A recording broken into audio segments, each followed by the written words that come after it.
2000 why that's doing that echo. Mine is It's not okay.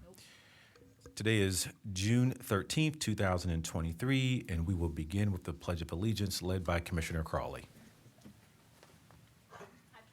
allegiance to the flag of the United States of America and to the republic for which it stands, one nation under God, indivisible, with liberty and justice for all.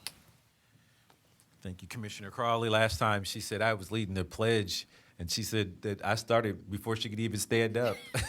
She's like, gee, slow down, man. Like, yeah, so I was trying to be a little more relaxed this time. All right. As a reminder, this is a public meeting and is being recorded. Please ensure that your line is muted for those of you calling in. Thank you so much for your cooperation. Okay, there will be several activities held this weekend in observance of the Juneteenth holiday, which falls on Monday, June 19th. The Board of Commissioners sponsored 3 Juneteenth celebrations this year, which include Juneteenth on the Ave, which will be held on Saturday, June 17th from 12 to 6 p.m. On Mount Vernon Avenue. The Juneteenth Ohio Festival will be held both on Saturday, June 17th, and on Sunday, June 18th, in Genoa Park, located at 303 West Broad Street. And then the Reynoldsburg Juneteenth celebration will be held on Saturday, June 17th, in Hubbard Park. Is that Huber Park, located at 1640 Davidson Drive, of which I'll be the keynote speaker. And so really excited about that. The Board of Commissioners is proud to have been one of the very first local employers to recognize the Juneteenth holiday with a day off for our team back in 2020. This morning, we're pleased to welcome a guest to tell us about the history of Juneteenth and what it means to all of us today. Jill Frost is the president of the board of Central Ohio African American Chamber of Commerce, and she'll also be joining us on Friday, June 16th at 11 a.m. to take part in our Lunch and Learn discussion that will be streaming live on Facebook. So at this time, I'd like to welcome Ms. Frost. The podium is yours. Thank you, Commissioner Boyce. And first, let me thank the county for supporting Juneteenth on the Ave. You have been a supporter since we started, so we appreciate that. Also thank the County Office of Diversity and Inclusion for being a sponsor, supporter, friend to the Central Ohio African American Chamber. As you said, Juneteenth on the Ave will be held on Saturday, June 17th. This is a collaborative event by a number of local nonprofits, Black-led or Black-centered nonprofits here in town. And I wrote them down so that I didn't forget anybody. So excuse me for looking down while I read, but my partners would kill me if I left them off. Our partners are Blackout and Proud, the Central Ohio African American Chamber of Commerce, or COAC, the Columbus Urban League, the Maroon Arts Group, and the Poindexter Village Museum and Cultural Center of the Ohio History Connection. We are on Mount Vernon between St. Clair and 17th. We close the street. We open with dancers and a parade, actually 2 parades that meet in the middle. We've got entertainment on 3 stages. We have tons of vendors at the vendor marketplace. We have the Taste of Juneteenth food truck festival. Most of these are Black-owned businesses, and for COAC and our partners, it really is a celebration of Black-owned commerce as well as a commemoration of Juneteenth, which is the oldest known celebration or commemoration of the end of chattel slavery in America.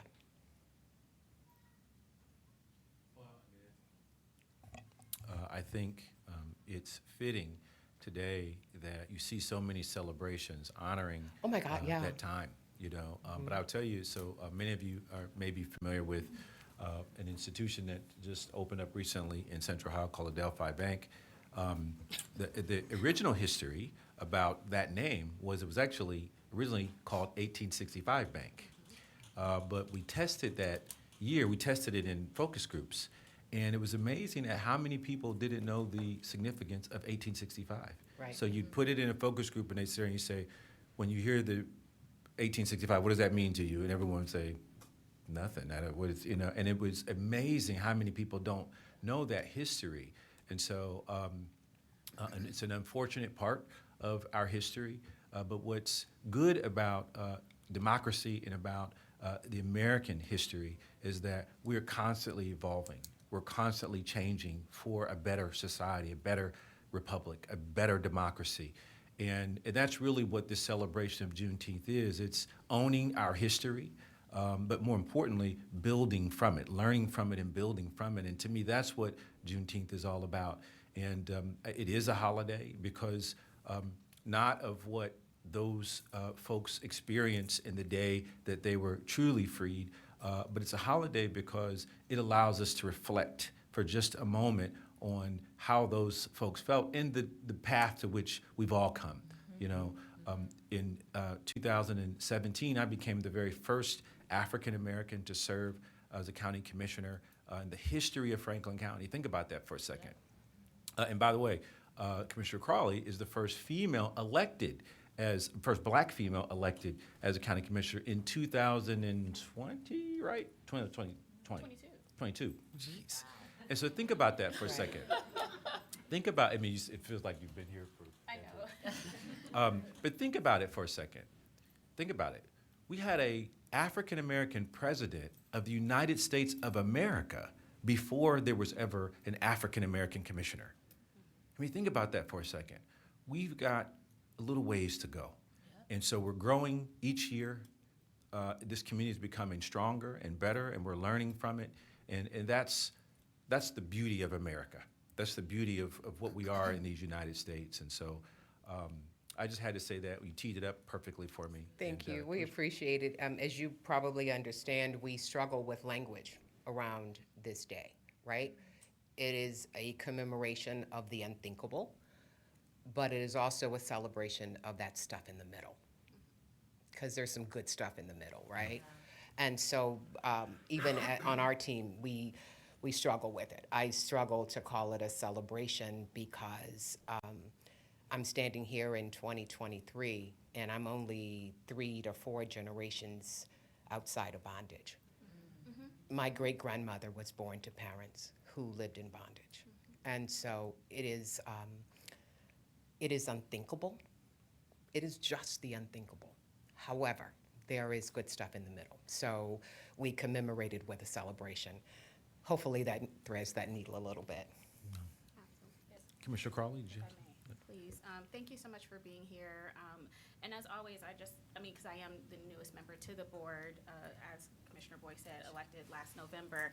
And I just am just truly grateful to my colleagues who have recognized this and provided time off before it was a federal holiday.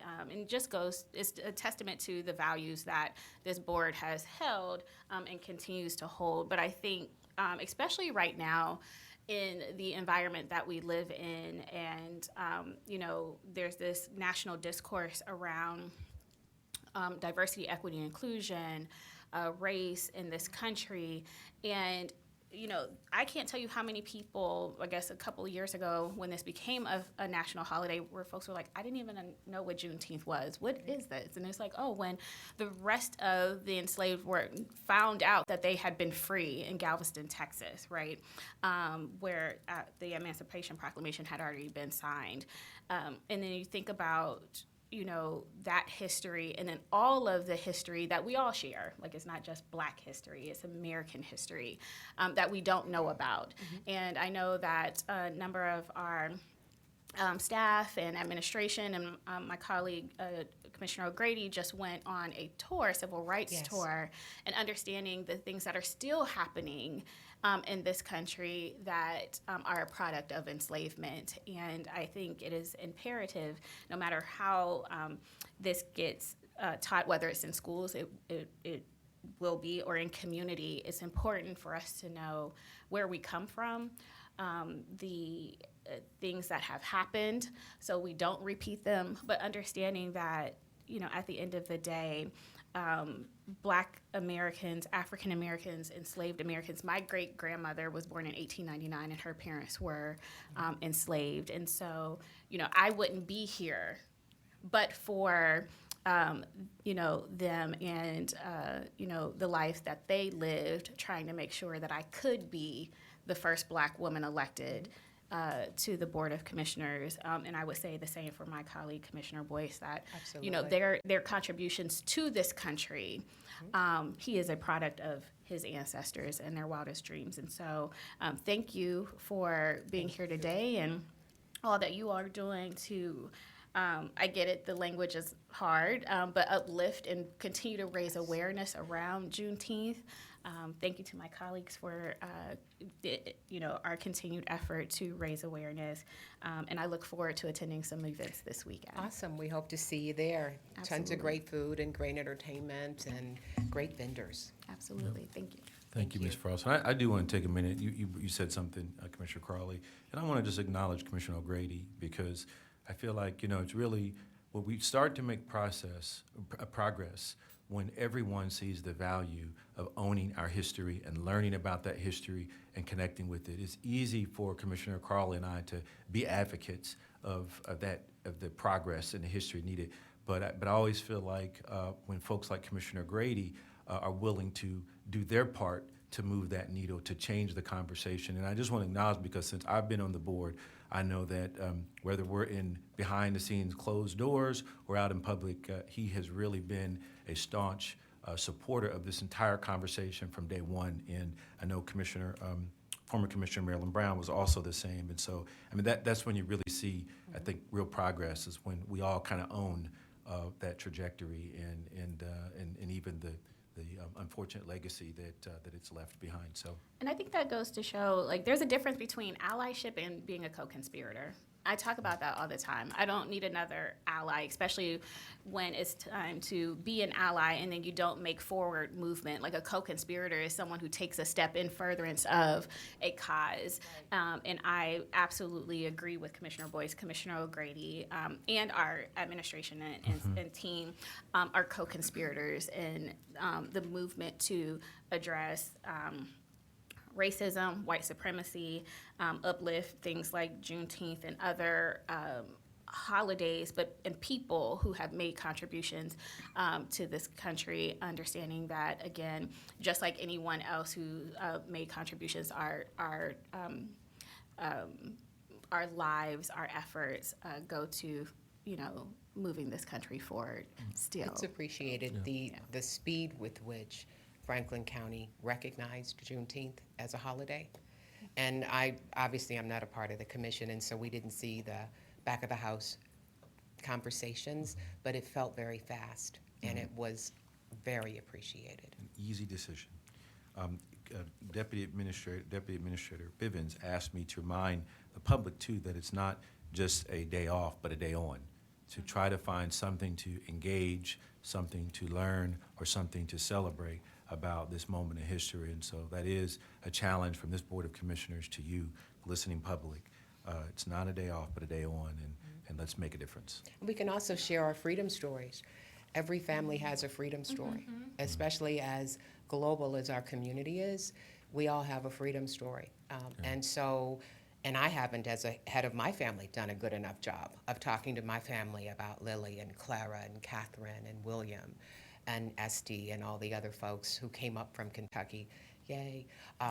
But we all have a freedom story, and it's something that we really have to talk to our kids about, whether we're black, white, or anything else. We have to talk about our freedom story, and some of our freedom stories are shorter, but we have to talk about it. This is also where I would plug Kelton House again, just because I just did a tour a month or so ago. And so talking about everybody has a story, especially like the Kelton House, and understanding, co-conspirators, white co-conspirators in, freedom. And so, those African stories as well. So everybody has a story. So go to these events, check out the Kelton House, because there's some great history there too.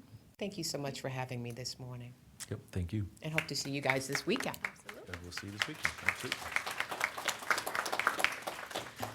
Okay, we also want to take a minute to recognize this weekend's upcoming Columbus Pride Parade and Festival. Stonewall Columbus has sponsored the parade and events for more than 40 years in Central Ohio, bringing Central Ohio community together to celebrate our diversity and increase the visibility and acceptance of the LGBTQIA+ community. At its start in 1982, about 200 people marched in the parade, and this year's Pride Parade will be held on Friday, June 16th, and Saturday, June 17th, is expected to welcome more than 700,000 people. You heard me right, 700,000 people. One of the highlights for us and many others will be the Pride Parade at 10:30 a.m. on Saturday. Okay, yep, continues. The Franklin County Commissioners, Administration, and staff will be among the thousands participating in the walk, so if you see us, say hello for sure. About 110 employees and guests are scheduled to join us in the march. I think that might be the most we've had as a county in one. That's beautiful. Absolutely proud to be a part of this family. As we proudly show that Franklin County is smart, we're open, and most importantly, welcoming. We look forward to celebrating in person and hope to see you there. I'll just say that I remember I've been attending the Pride Parade since I was in college. And my very first Pride Parade was by accident, quite honestly. I was a lifeguard, but there's this funny story. Not funny, but it's an interesting story. So I was a lifeguard at Thompson's Swim Center, and so I was trying to get to work one morning, and everything was closed down in Columbus. You couldn't, and the pathway to get, it's like right in the pathway back then anyways. It was right in the pathway, so there was absolutely no way I could get to work. And so I ended up missing the whole day of work because I got stuck in the Pride Parade. Went down the street, got down the street, and then that was it. I was stuck. I was there, so I missed the whole day of work. And back then there were no cell phones. I just didn't show up to work. And so I actually got wrote up by my boss because I didn't show up for work that day. And I said, well, I was at the Pride Parade, and I learned something that day. I didn't even know that I didn't know. I was, again, a college student. I didn't know about the Pride Parade. But it made me come back every year because my true value set is that equality doesn't have a race. It doesn't have a gender. It doesn't have a preference. It is simply for everyone. Everyone in every way at all times should be equal. And so I support that notion and have been a long supporter. The other thing I'll say about the parade is there is no bigger parade. I've never seen one. Sorry, okay. There's an alarm for me to stop talking. I've never seen a parade longer or bigger. I mean, it takes 10 hours just to get the thing moving, And, I literally last year I sat there, I was there for like 5 hours and waited. And I think you were the keynote speaker at Reynoldsburg. So we both had to leave before the parade even started. And we were there for like 5 hours in line. And then we both had to hustle over to Reynoldsburg where she was the keynote speaker. And so it'll be like that again this coming Saturday. But what a celebration, what a great opportunity to showcase what we are in Central Ohio, and that is a big tent where everybody belongs. And it's just so wonderful to see so many people come out and experience just being a part of a bigger community. And so I'm looking forward to it. It's always fun. The folks are always engaging, and it's I would describe it as a day-long celebration, and all the floats are amazing. They're fun to watch. So I could just sit there and watch the floats all day because they're just fun and interesting. And we'll actually have a little more interesting float this year. So we kind of stepped out there in our own way versus just kind of walking along and passing out candy. So I hope you'll join us. Commissioner Carl, do you want to add anything? Yeah, I just want to say, I just underscore again and piggybacking off of the Juneteenth, I think it's so important to, really underscore what it means to be an ally and a co-conspirator, and that's what we are in celebrating Pride. We are a welcoming county, but more importantly, even from your time in the legislature, I can talk about my time in the legislature and just what we do here, especially when it comes to diversity, equity, and inclusion, that we definitely support all of our employees, whether they're under the BOC or county-wide, and feeling like they have a place here at the county that values them for who they are, how they show up, and living in their full, authentic self every single day. And so this is a time to absolutely celebrate Pride, but also understanding the history of how the parade and the Stonewall uprisings, how they even came to be, right? And what people were fighting for and continue to fight for so they can live, just like exist, right?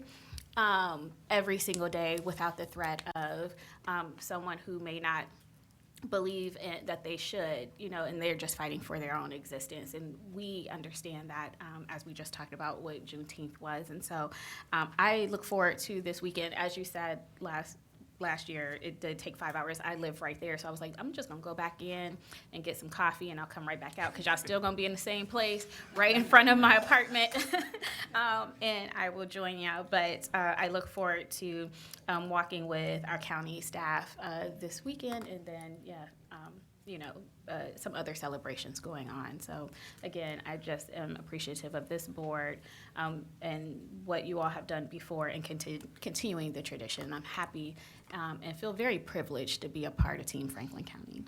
Commissioners? So are we hanging again at the Reynoldsburg Juneteenth Yeah. this year? Okay. Yeah. Commissioners, Commissioner O'Grady's joining virtually, and he asked if he could say a few Oh, words. absolutely. absolutely. Hey, Commissioner Grady, please. Good morning, everyone. I don't know if you can hear me. Yes. Yep. I apologize for not being there today. I have as some of the staff knows that was with me last week in Alabama, I have a pretty nasty sinus infection and not feeling so well. But I do want to join my colleagues in talking about or mentioning what a great time of the year it is to celebrate both Juneteenth and Pride. This is a fantastic community that is welcoming and is diverse, and Franklin County is a wonderful, diverse place, and Franklin County government is a wonderful and diverse organization, and we are all proud to be a part of an organization that shows that diversity and inclusiveness, both as a community and an organization. And I join my colleagues. I won't interrupt for the rest of the meeting this morning since I'm not there and I can't vote, but I did want to say a few words about both Juneteenth and what it means and what it means to us as an organization and what it means to us as a community, and Pride this weekend and what it means to us as an organization and community, and join my colleagues in those thoughts, but I'll bow out and just pay attention for the rest of the meeting. Hope to get feeling better soon, and join you guys again here, hopefully before the end of the week. Feel Well, better. Yep, feel better, partner. Thanks. All right. Well, if there are no further comments here. Yep, okay, let's move right into the agenda. First up is the auditor.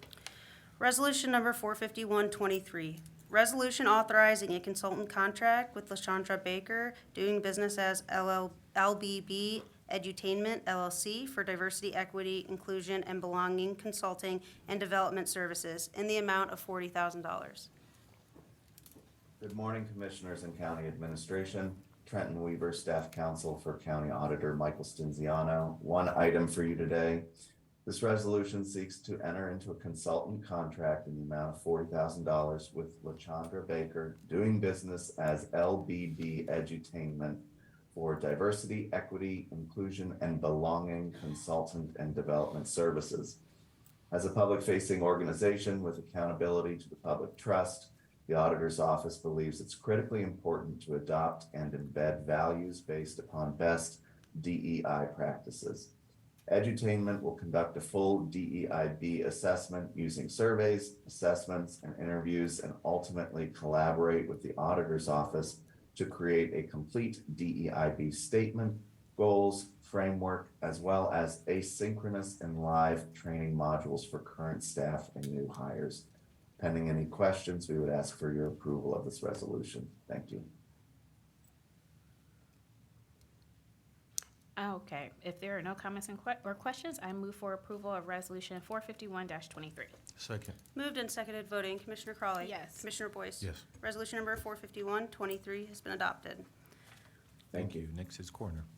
Resolution number 45223, resolution authorizing an agreement with Columbus Public Health for sharing overdose detection mapping application program facilitated by Washington Baltimore High Intensity Drug Trafficking Area.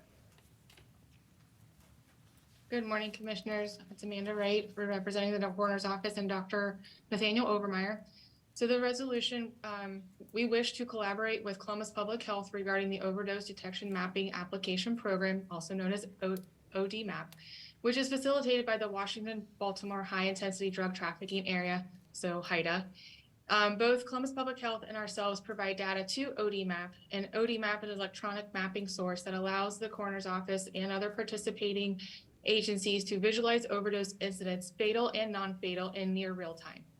The agreement will permit Columbus Public Health to surveil Columbus areas for overdoses in real time and respond to those increases of overdoses in the notable Franklin County area.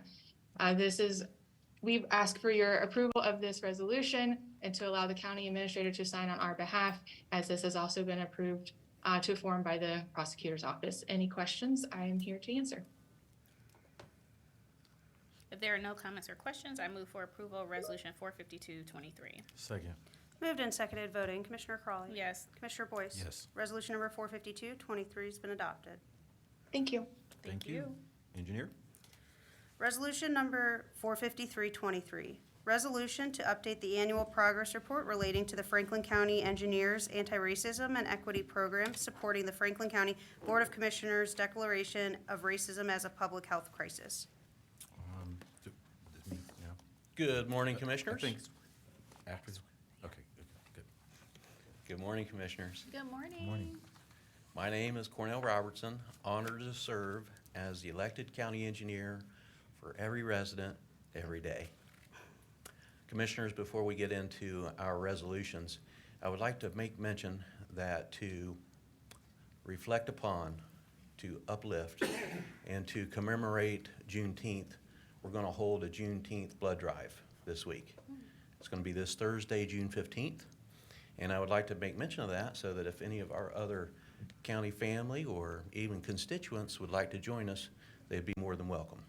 And they could call our Chief Human Resources Officer, Angela Phelps, at 614-525-3030 to get on the schedule. And now with the regularly scheduled program. Okay. The mission of the Franklin County Engineers Office is to provide for safe and efficient movement of people and goods from place to place by designing, building, and maintaining Franklin County's roads, bridges, and infrastructure for multiple modes of transportation. We are an agency of action, innovation, and collaboration. On November 21st of 2018, a group of teammates from multiple departments of varied backgrounds and ages and I developed a vision statement for our office. It's 4 paragraphs, 23 sentences, and I can recite it in 4 minutes. However, I'll just jump straight to the one paragraph that deals with diversity, equity, and inclusion. The Franklin County Engineers Office is focused on offering a diverse and inclusive work environment where all employees are supported and have the opportunity to share ideas, to grow, and to succeed. We develop future leaders by providing training and education opportunities. Our team understands the importance of and is committed to utilizing small and disadvantaged business enterprises through procurement and professional services. We actively pursue public engagement and outreach to underserved populations of Franklin County. On July 8th of 2019, I hired Ms. Simone Burley as our Diversity, Inclusion, and Equity Coordinator. As the elected Franklin County engineer, I believe this is one of the best things that I have done in my tenure. Simone is very positive, very uplifting, and it's a pleasure to work with her. She has done great work for our constituents and for our team. Thank you, Simone. Commissioners, following your leadership on June 30th of 2020, I presented a resolution in support of your declaration of racism as a public health crisis. Simone, Chief Deputy Engineer Fritz Crozier, and I also launched the Franklin County Engineers Anti-Racism and Equity Program. Though my office teammates and I focus mainly on roads, bridges, and infrastructure, it is our way to take positive, meaningful, and measurable action with a commitment to report our progress to you on an annual basis on the pillars of our workforce, procurement, and community outreach. This annual report is not only a tool of communication, but is also a method of holding ourselves accountable. So with this brief introduction, I'd like to turn the podium over, if it's okay to you, to Simone Burley for a brief presentation. And then I believe we have a couple constituents who would like to speak after Mrs. Burley, and then we'll be happy to answer any questions that you may have. Thank you very much. Thank you for your kind words, Engineer Robertson. Good morning, Commissioners. Good morning. As Engineer Robertson said, my name is Simone Burley, and I'm the Diversity and Inclusion Coordinator for him. And I want to briefly touch on what we've been up to for the last year. We have over 14 plus listening partners, some of who are in this room. Franklin County DEI, they're part of our team, listening partner. D'Amica and her team are logged in quarterly, and we have been up to quite a bit, but I'm not going to go over everything today. I'm just going to hit on a few things within the 3 pillars, and I'm going to start with the workforce team. The Diversity and Inclusion Department is fully in support of the mission. Whatever we do, it's in line with the mission. We have here today also Diversity and Inclusion Assistant George Perkins Anene, and we work very hard to make sure that we are holding to the mission and paragraph 3 of the vision statement, particularly. The whole vision statement, but particularly paragraph 3. So we'll start with the workforce team. We completed the following mentorship sessions since we last spoke in front of you. Session 4 was completed on June 30th of 2022. And session 5 was completed on December 16th of 2022. We're currently in session 6, and that'll end in a couple weeks. We also hosted a virtual HBCU Civil Engineering Career Expo in conjunction with National HBCU Week last year. And Commissioner Crowley was actually one of our speakers on the panel for that event. We had 26 engineering firms participate, 4 government agencies, Compto Columbus, and 15 HBCU students. As a result of the expo, one student, Sydney Butler, she goes to Howard University, which is an HBCU. She's interning with ODOT through their STRIDE program, and she was connected through this career expo. So we'll be hosting them at the end of the month, and I'm excited to meet her in person. We also, in recognition of Black History Month this year, participated in a Bronzeville tour in the Mount Vernon Avenue area with Columbus historian Rita Fuller Yates. And particularly, she illustrated how the completion of the interstate highway system adversely impacted the African American community in the area. We also held our first Career Expo in person at Central State University, which is a HBCU, with their College of Engineering, Science, Technology, and Agriculture. We did our first in-person diversity and inclusion training. The first 2 were virtual. Last year was our first in-person, and we conducted that with Leverage HR, which is a woman and minority-owned business. And we were selected to present at OTEC. And the title of our workshop was Navigating Transportation and Infrastructure Disparities Through an Equity Lens. Moving on to vendors, suppliers, consultants, and contractors, also known as procurement. Our spending with minority-owned businesses has continued to increase. We started tracking this in 2020, and we have had a steady increase since then. 2020 was 7.01. 2021 was 11.95%. 2022 was 14.81%, and 2023, as of the end of April, we were at 17.97%. So this includes all of our spending. We also have goals that we set on our construction projects and our consultant contracts, but these percentages incorporate those as well. We advertise our projects in Ohio MBE so that minority-owned businesses are aware of our projects and they can compete for business. We participated in an ODOT Matchmaker event, and we conducted meet and greets with numerous minority-owned businesses.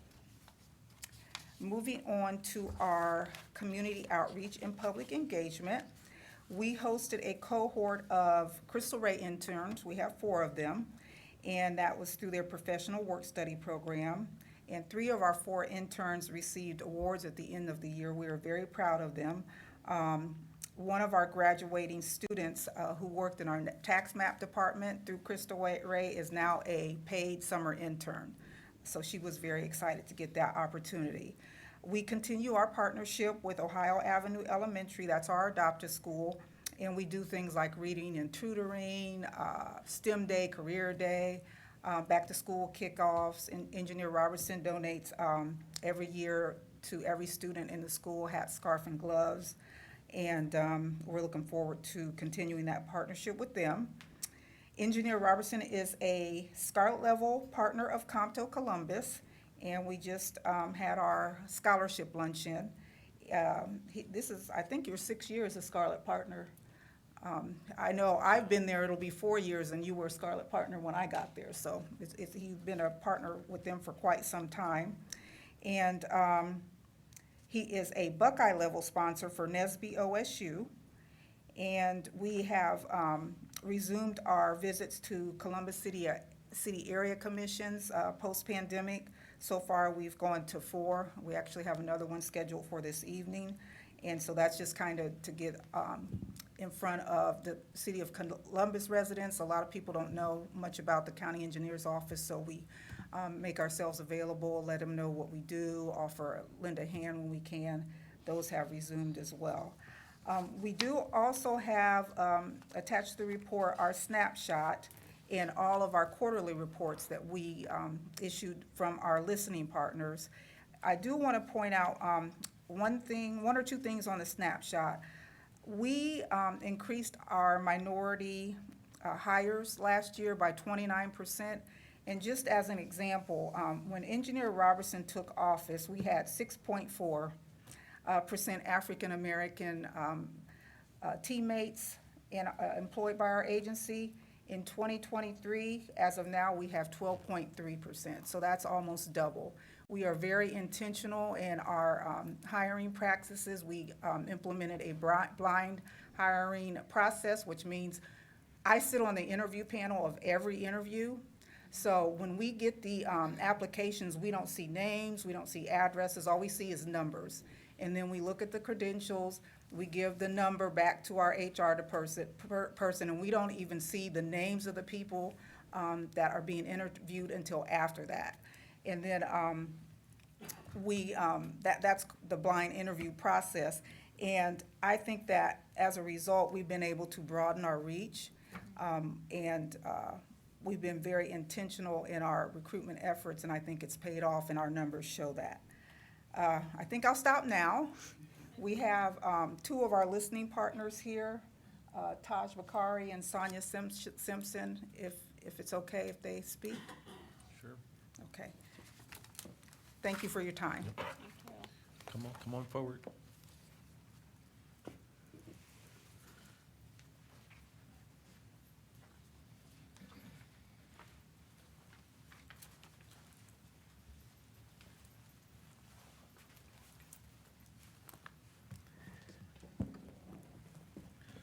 Good morning, Commissioners. My name is Taj Bakari from CT Consultants. Firstly, and before I forget, let me thank Colonel Robertson, Simone Burley, Georgia Nene, and Fritz Crozier, and the entire Franklin County Engineers team for the opportunity to express my views on the hands-on experience with the Franklin County Engineers Anti-Racism and Equity Program, in which I am one of the listening partners. since the committee inception in 2019, excuse me. You gave me my first diversity and inclusion training at your facility free of charge, and it was worth it. This team has accomplished a lot in the diversity and inclusion area in Central Ohio, and I recommend that the remaining 87 county engineers' offices recognize and implement what is happening here. So I'm proud and glad to be a listening partner. In so doing, a year later, I diversified my DE&I experience to other organizations. I collaborated, for example, with selected members of the American Council of Engineering Companies, ACEC of Ohio, D&I committee, to continue the initiative to improve the diversity, equity, and inclusion initiative to all the members. I've watched, learned, and gained a lot from being a listening partner. As time progressed, the office conducted various outreach events in the diversity and inclusion area. The team visited Columbus City Area Commission meetings to educate residents and educate about the agency, holding workshops for minority businesses and conducting diversity and inclusion training for its employees. We all know the engineer's office have touched every corner of the county, including the neighboring countries and the neighboring counties. FCEO blew my mind when he donated to our STEM program that helped the underserved residents and families in the city of Delaware after-school program for a non-for-profit organization called Delaware Unity Community Center, which I'm the president of the board.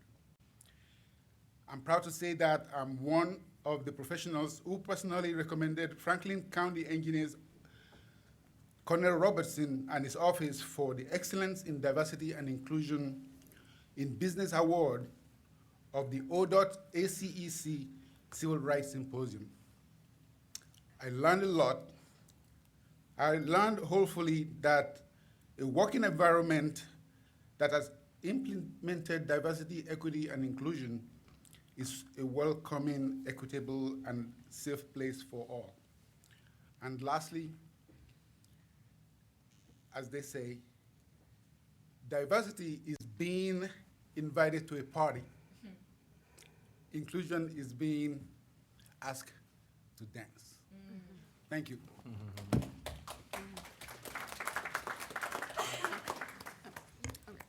Good morning, Commissioners. Good morning.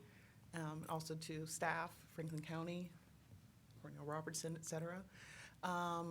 I'm Sonia Simpson. I am a Vice President with Michael Baker International, which is an engineering consulting company. We work in transportation work primarily. And I spent about 20 years on the public side before coming to Michael Baker. And with State of Ohio, Ohio Department of Transportation, and City of Columbus.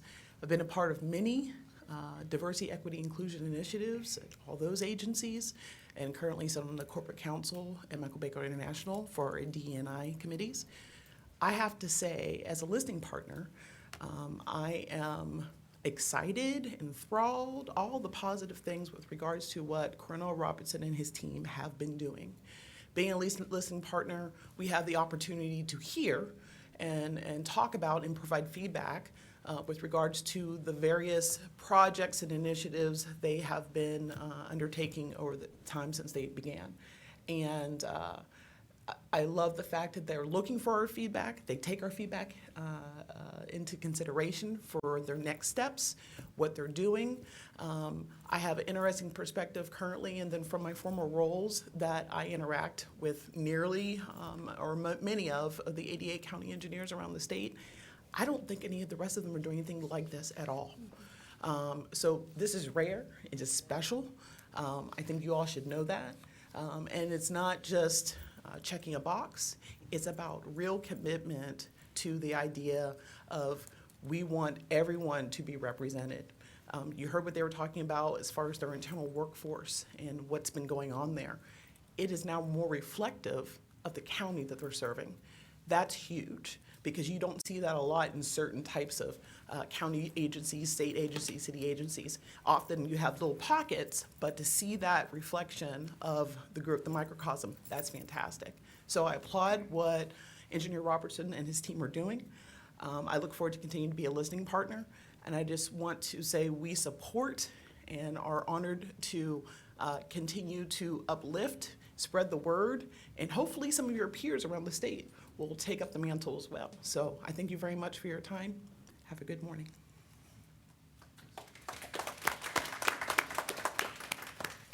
That concludes our presentation. Happy to answer any questions you may have.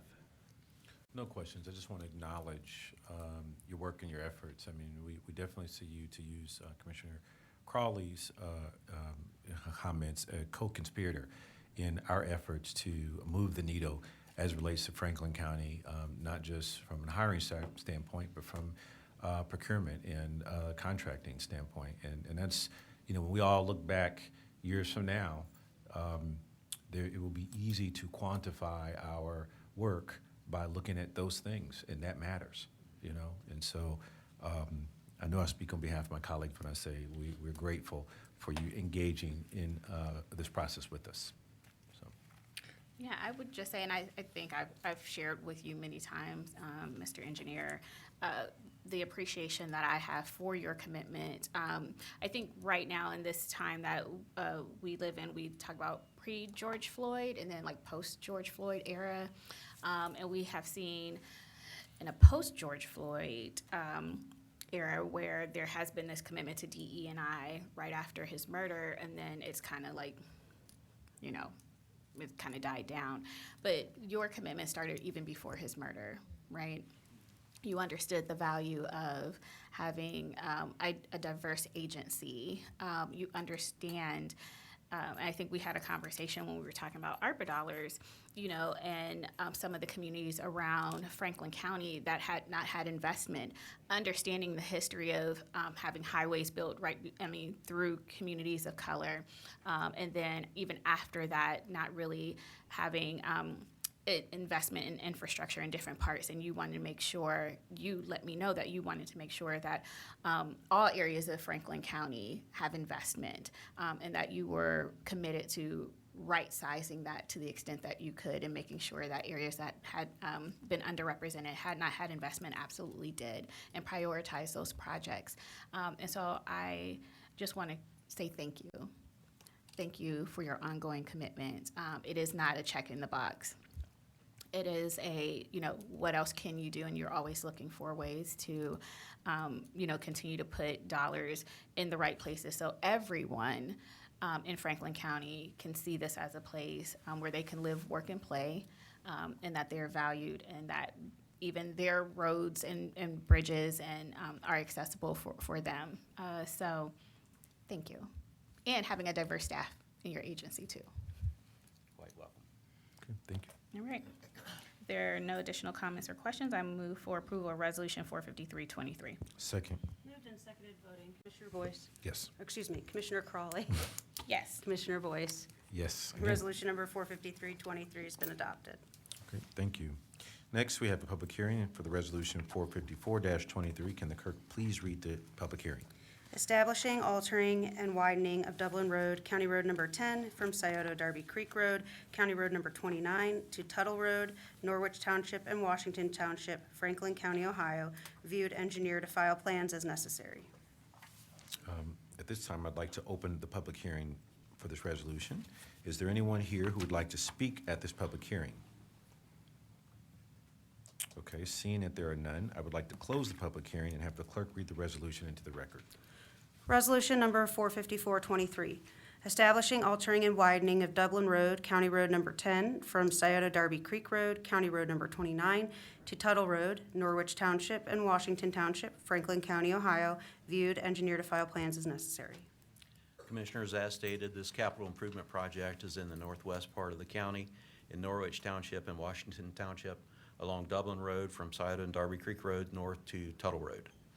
This is a collaborative project among Franklin County, the City of Columbus, the City of Hilliard, and the City of Dublin to construct a shared use path along Dublin Road from Quarry Trails Metro Park to Limestone Ridge Drive with funding from Mid-Ohio Regional Planning Commission. This resolution is the second in a series of two to declare the project necessary and will allow the engineer's office to begin designing this infrastructure investment. Happy to answer any questions you may have. If there are no comments or questions, move for approval of Resolution 454-23. Second. Moved and seconded, voting, Commissioner Crawley. Yes. Commissioner Boyce. Yes. Resolution number 454-23 has been adopted. Great, thank you. Next, we have the public hearing for the resolution 455-23. Can the clerk please read the public hearing notice? Establishing, altering, and widening of Williams Road, County Road number 123 at Spangler Road, Madison Township, Franklin County, Ohio, viewed, engineer to file plans as necessary. Okay, at this time, I'd like to open the public hearing for this resolution. Is there anyone here who would like to speak at this public hearing? Okay, seeing that there are none, I would like to close the public hearing and have the clerk read the resolution into the record. Resolution number 455-23, establishing, altering, and widening of Williams Road, County Road number 123 at Spangler Road, Madison Township, Franklin County, Ohio, viewed, engineer to file plans as necessary. This capital improvement project is in the southeast part of the county in Madison Township at the intersection of Williams Road and Spangler Road. This is a collaborative project between Franklin County and the City of Columbus. This resolution is the second in a series of two to declare the project necessary and will allow the engineer's office to begin designing the infrastructure investment. Pending any questions, I request your approval. If there are no comments or questions, move for approval of Resolution 455-23. Second. Moved and seconded, voting, Commissioner Crawley. Yes. Commissioner Boyce. Yes. Resolution number 455-23 has been adopted. Okay, we have a public hearing for the resolution 456-23. Can the clerk please read the public hearing? Establishing, altering, and widening of Winchester Pike, County Road number 376 at Watkins Road, Township Road number 126, and Askins Road, Madison Township, Franklin County, Ohio, viewed, engineer to file plans as necessary. At this time, I'd like to open the public hearing for this resolution. Is there anyone here who'd like to speak at this public hearing? All right, seeing that there are none, I would like to close the public hearing and have the clerk read the resolution into the record. Resolution number 456-23, establishing, altering, and widening of Winchester Pike, County Road number 376 at Watkins Road, Township Road number 126, and Askins Road, Madison Township, Franklin County, Ohio, viewed, engineer to file plans as necessary. Commissioners, as stated, this capital improvement project is in the southeast part of the county in Madison Township at the intersection of Winchester Pike, Watkins Road, and Askins Road. This infrastructure investment will improve pedestrian facilities at the intersection. This resolution is the second in a series of two to declare the project necessary and will allow the engineer's office to begin designing the infrastructure investment. Happy to answer any questions you may have. If there are no comments or questions, move for approval of Resolution 456-23. Second. Moved and seconded, voting, Commissioner Crawley. Yes. Commissioner Boyce. Yes. Resolution number 456-23 has been adopted. We have a public hearing for the resolution 457-23. Can the clerk please read the public hearing? Plans approved for the improvement of Elmore Avenue, Township Road number 1057 from Carl Road, County Road number 76 to Cleveland Avenue, County Road number 75, Clinton Township, Franklin County, Ohio. Okay, I'd like to open the public hearing for this resolution. Is there anyone here who'd like to speak at this public hearing? Seeing that there are none, I'd like to close the public hearing and have the clerk read the resolution into the record. Resolution number 457-23, plans approved for the improvement of Elmore Avenue, Township Road number 1057 from Carl Road, County Road number 76 to Cleveland Avenue, County Road number 75, Clinton Township, Franklin County, Ohio. Commissioners, we're on a roll here, but this resolution is slightly different. Listen closely. This capital improvement project is in the northeast part of the county in Clinton Township. This infrastructure investment will build 3,600 feet of sidewalk along the south side of Elmore Avenue from Carl Road to Cleveland Avenue.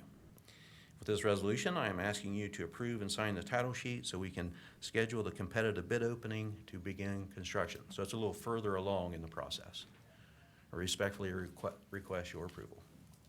If there are no comments or questions, move for approval of Resolution 457-23. Second. Moved and seconded, voting, Commissioner Crawley. Yes. Commissioner Boyce. Yes. Resolution number 457-23 has been adopted. Resolution number 458-23, Resolution awarding contract and approving contract bond to Complete General Construction Company for Reese Road 0.23 over Big Walnut Creek in the amount of $2,838,502.39. Commissioners, at this time, I'd like to turn the podium over to Brad Foster, Chief Deputy Engineer of Operations, for the remaining resolutions. Thank you. Good morning, Commissioners. Brad Foster with the Franklin County Engineers Office, representing Cornell Robertson, Franklin County Engineer. Our next resolution seeks to award a contract and approve a contract bond to Complete General Construction Company for the Reese Road 0.23 over Big Walnut Creek improvement. The project is located in southeast Franklin County and Hamilton Township. The project will rehabilitate the existing bridge and is funded by the County Engineers Association of Ohio Local Bridge Program Grant. Complete General Construction Company was selected via the competitive bid process with a bid opening on May 16th, 2023. Pending your approval, pending any questions, I ask for your approval. If there are no comments or questions, move for approval of Resolution 45823. Second. Moved and seconded, voting Commissioner Crawley. Yes. Commissioner Boyce. Yes. Resolution number 45823 has been adopted.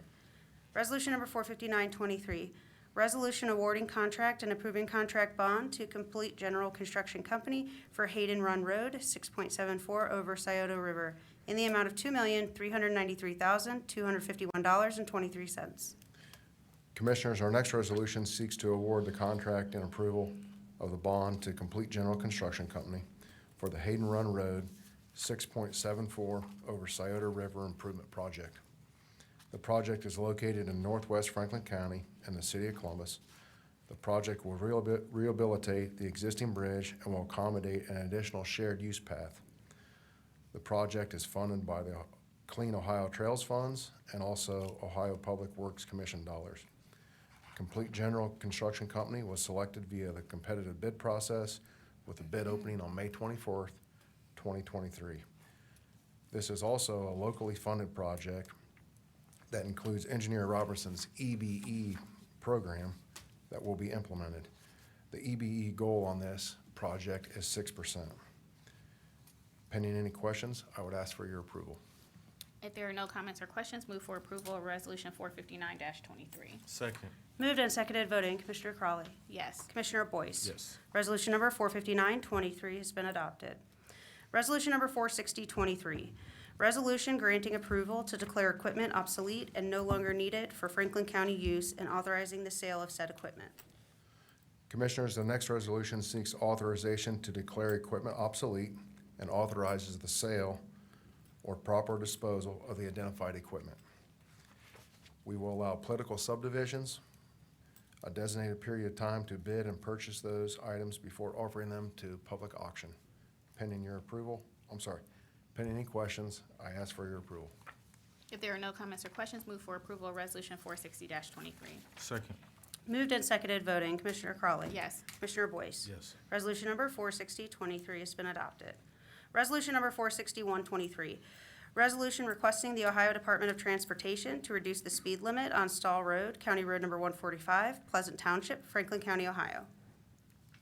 This next resolution seeks authorization to request the Ohio Department of Transportation to investigate the speed limit at Stall Road from the Pickaway County line to Harrisburg Pike. ODOT will review Franklin County's study and determine a safe speed limit. The Franklin County engineer received a request from a resident to study the speed limit on the road. The study was conducted by the Franklin County Engineers Office and was determined that the speed limit reduction from 50 to 45 miles per hour will be appropriate. Pending any questions, I ask for your approval. If there are no comments or questions, move for approval of Resolution 461-23. Second. Moved and seconded, voting Commissioner Crawley. Yes. Commissioner Boyce. Yes. Resolution number 46123 has been adopted. Resolution number 46223, approval of the replat of Reserve F of the farms at Jefferson Phase 1, Jefferson Township, Franklin County, Ohio. Commissioners, our next resolution seeks approval for a replat Reserve F of the farms at Jefferson Phase 1 and Jefferson Township. The replat will add additional property, dedicated right-of-way, and will reconfigure the existing Reserve F within the subdivision. Pending any questions, I ask for your approval.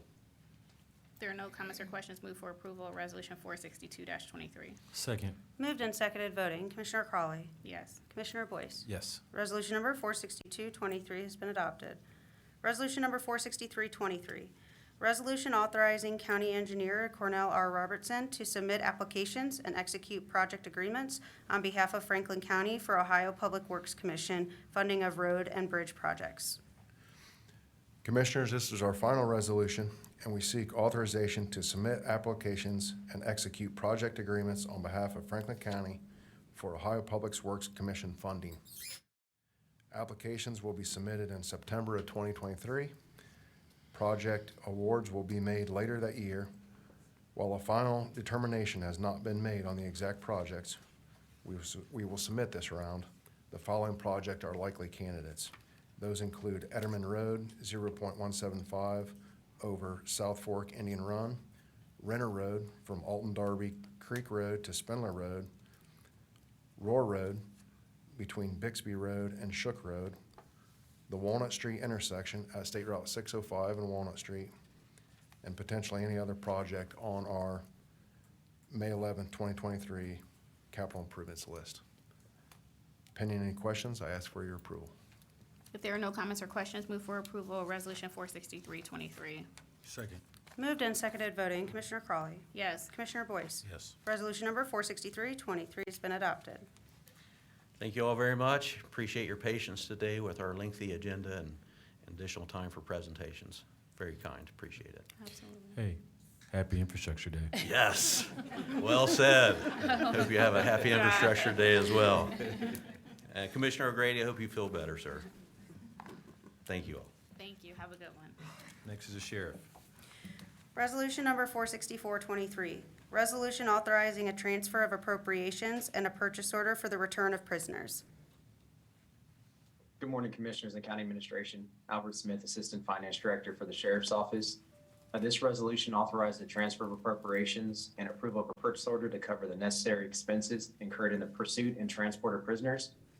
These appropriations cover the expenses for transporting prisoners during January, February, March, and April. The itemized monthly reports have been submitted and approved by the sheriff. Pending any questions, I ask for your approval of this resolution. If there are no comments or questions, move for approval of Resolution 464-23. Second. Moved and seconded voting. Commissioner Crawley. Yes. Commissioner Boyce. Yes. Resolution number 46423 has been adopted. Thank you. Thank you. Thank you. Next is the treasurer. Resolution number 46523, resolution authorizing a contract with Mapsys Incorporated to provide requested support and maintenance to the Franklin County Treasurer System in the amount of $110,000. Good morning, Commissioners. My name is Jacqueline Treadwell, and I am the Budget and Purchasing Coordinator for the Franklin County Treasurer. The Franklin County Treasurer's Office is seeking a resolution authorizing a contract with Mapsys, Inc. to provide support and maintenance to the Franklin County Treasurer System, FACS, in the amount not to exceed $110,000 for the duration of 6 months. Mapsys is a Franklin County headquartered and state term scheduled vendor. The Franklin County Treasurer's Office manages the main operation of the agency with FACS and ensures advancing technology is properly planned for, managed, and utilized for the benefit of the county by continuing to maintain the functionality of FACS. Barring any questions, we respectfully ask for your approval. If there are no comments or questions, move for approval of Resolution 465-23. Second. Moved and seconded voting. Commissioner Crawley. Yes. Commissioner Boyce. Yes. Resolution number 46523 has been adopted. Thank you. Thank you. Next is Alcohol, Drug, and Mental Health Board.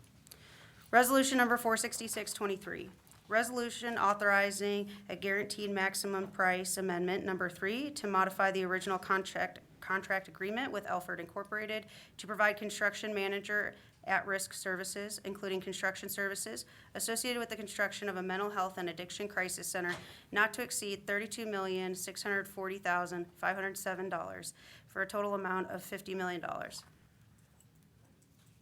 Good morning, Commissioners. Darla Reardon, Director, Public Facilities Management. Erica Clark Jones, Adam H., Chief Executive Officer, and Randy Duncan, Vice President, Elford Inc., are also present. This resolution is the next step in the construction manager at risk project delivery model that is being employed for the construction of a mental health and addiction crisis center to be operated by Adam H. Today's resolution is the final of 3 guaranteed maximum price GMP amendments with Elford Inc. anticipated for this project. Specifically, GMP Amendment number 3 includes the following scope of work: masonry veneer, miscellaneous metals, general trades, casework, finished carpentry, metal panels and screen walls, glass and glazing systems, drywall and ceilings, painting, flooring, resinous flooring, food service equipment, fire suppression systems, plumbing and HVAC systems, electrical, security and communication systems, asphalt paving, site concrete, landscaping, and fencing. Consistent with the construction manager at risk project delivery model, Elford will hold all the subcontracts associated with this amendment. This project has an established SEBE aspirational goal of 18%. Additionally, LCP Tracker will be utilized on this project for workforce development tracking consistent with the county's other recent legacy projects. Erica Clark Jones, Adam H. Chief Executive Officer, and Randy Duncan, Vice President of Elford Inc., will now provide brief additional comments on this amendment, including SEBE participation. Then, pending any questions, we respectfully request your approval of Guaranteed Maximum Price Amendment 3. CEO Clark Jones. Thank you, Darla. Good morning, Commissioners. It's great to be with you, although virtually today. I first want to express my gratitude to the many partners who have worked diligently for months and years to get us to this milestone presented for your approval today. Construction for the Franklin County Crisis Care Center has been underway since April. And thank you for those of you who joined us for our groundbreaking in February this year. If you have traveled near the site at 465 Harmon Avenue, you will see that the structural steel framing is going up and that the facility is beginning to take shape. The Adam H. Board is also closing in on our fundraising goal of $59.9 million, and we have raised $57.17 million to date, committed from all of our partners, both public and private. Since the inception of the Franklin County Crisis Care Center, Adam H. and our partners have been committed to supplier diversity and expanding opportunity through the construction project. The Crisis Care Center has been planned and funded by the community to provide equitable access and care for all. It is equally important that this facility's construction opportunities are also accessible to all qualified businesses. Engagement with small and emerging businesses was a purposeful and intentional strategy. Adam H. is grateful for the entire team that was focused in this regard, specifically Hamas Healthcare, Elford Construction, Cornucocosin Construction, Velocity, and Ginger Cunningham and Associates, who worked in collaboration with our partners at Franklin County Public Facilities Management and their team who has been with us every step of the way. As a result of these intentional efforts, 18 small and emerging businesses are a part of this community project for which we have complete confidence in delivering this critical facility for Franklin County residents, resulting in a 29% CV participation rate. Darla? Thank you, CEO Clark Jones. Now I'd like to turn it over to Randy Duncan, Vice President of Elford Inc., to provide some brief comment on additional comment. Good morning, Commissioners. Thanks again for the opportunity to be here and represent CKE and to be your construction manager on the project. We had good bid coverage and still a saturated bidding market. We had over 40 bids across 14 packages plus 5 DA packages as a part of this GMP. Really excited on the SEB results. We had actually 38% on this GMP of the subcontracted value went to SEB firms, and for an aggregate on the project of 29.9% of subcontracted value. Making up that 29% was 17 SEBE vendors, and it'd be remiss if I didn't mention that we have 3C Industries on our CM team, who's also an SEBE vendor. So I'd like to open up to any questions at this time. That's what we'd like to see. All right, if there are no additional comments or questions, move for approval of Resolution 466-23. Second. Moved and seconded, voting Commissioner Crawley. Yes. Commissioner Boyce. Yes. Resolution number 466-23 has been adopted. Thank you, Commissioners. Thank you. Thank Next you. is Office of Aging. Resolution number 467-23, resolution authorizing an agreement between Franklin County Children's Services and Franklin County Office on Aging for funding for kinship caregiver support in the amount of $300,000. Good morning, Commissioners and County Administration. I'm Shonda Wingo, Director for the Franklin County Office on Aging. Joining me today, I have our Chief Financial Officer, Larice Cohens, and our Assistant Director, Caroline Rankin. This resolution authorizes an agreement between Franklin County Office on Aging and Children's Services to award FCOA the amount of $300,000 for the period of January 1st, 2023 through December 31st, 2023. The mission of the Franklin County Office on Aging is to provide older adults with the home and community-based services to allow them to remain in their homes as long as possible while maintaining a sense of dignity. The opiate pandemic, gun violence, and the COVID-19 pandemic are just some of the significant contributors to the increase of kinship families. When an older adult takes on the responsibility of caring for minor children, it also comes with an increased cost for food, clothing, and other basic necessities. With many older adults having fixed incomes, this increases housing insecurity for some, and in other cases, medical care and nutrition is sacrificed by that older adult to ensure that the children in their homes' basic needs are met. The Franklin County Office on Aging currently has a kinship support program that offers support to kinship caregivers. The kinship support program offers a variety of free short-term services that can be accessed one time per year. However, the funding through the FCOA kinship program is limited in supporting the needs of the older adults. To mitigate, FCOA has collaborated with Children's Services, who is the public agency mandated by federal and state law to ensure that Franklin County children are safe and well cared for. We have determined that our collaboration is necessary to best assist our older adults in caring for minor children. In 2022, Children's Services annual report reported that 42% of children being placed with a relative are with a grandparent.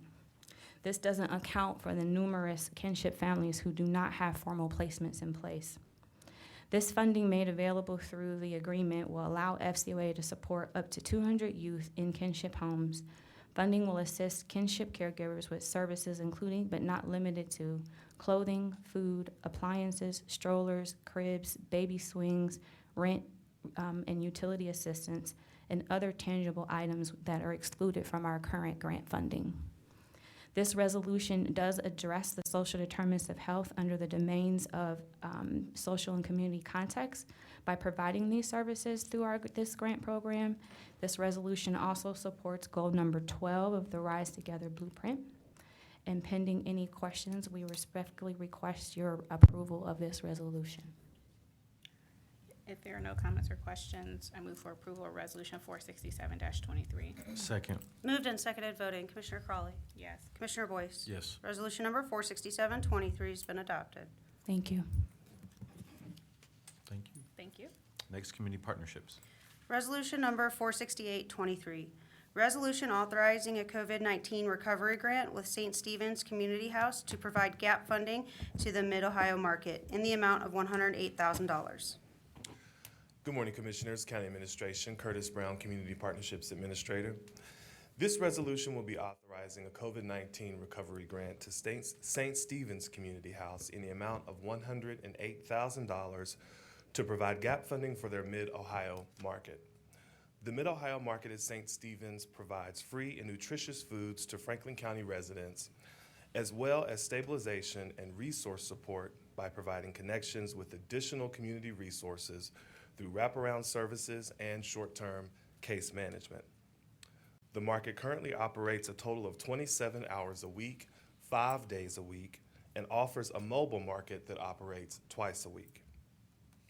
Joining us virtually this morning is Marilyn Mahaffey, who is the CEO of St. Stephen's Community House, and Amy Kearns, Director of Neighborhood Services at St. Stephen's, and they are available if there are any questions. If there are no questions or comments, I respectfully request the approval of this resolution. If there are no comments or questions, I move for approval of Resolution 468-23. Second. Moved and seconded voting, Commissioner Crawley. Yes. Commissioner Boyce. Yes. Resolution number 468-23 has been adopted. Resolution number 469-23, resolution authorizing COVID-19 recovery grant agreements to various Franklin County nonprofit organizations to assist with various capital improvement and expansion projects in the amount of $801,275.44. Commissioners, this resolution will be providing a COVID-19 recovery grant in the amount of $801,275.44 to 11 nonprofit organizations to assist with various capital improvement and expansion projects. The application for the capital grant opened on March 8th and closed on April 5th of this year and was open to nonprofit organizations in Franklin County. Each applicant was eligible to apply for up to $1 million of funding for their capital project. There are 3 tiers that were implemented to help provide more equity among applicants. Tier 1 consists of funding requests totaling between $1 and $100,000. Today's resolution is for Tier 1 applicants only. We received applications from over 120 nonprofit organizations across Franklin County, and each organization was required to provide information such as the location of where their capital project was located, who the organization served, and how the project would benefit the surrounding community, how their project related to the goals and action steps of our Rise Together Poverty Blueprint, and how the project would assist in making their organization and service delivery more sustainable. The funds for this grant will help strengthen the human services fabric in Franklin County by assisting organizations to improve their service space and welcome new and returning residents. If there are no questions or comments, I respectfully request the approval of this resolution. If there are no comments or questions, move for approval of Resolution 469-23. Second. Moved and seconded voting, Commissioner Crawley. Yes. Commissioner Boyce. Yes. Resolution number 469-23 has been adopted. Thank you, Commissioners. Thank you. Next, Office of Diversity, Equity, and Inclusion. Resolution number 470-23, resolution authorizing a contract agreement with Capro Consulting Limited for conference strategy, marketing, and coordination of the first Franklin County Board of Commissioners DEI Conference in the amount of $32,100. Good morning, Commissioners and County Administration. D'Amico Withers, Chief Economic Equity and Inclusion Officer for the Office of Diversity, Equity, and Inclusion.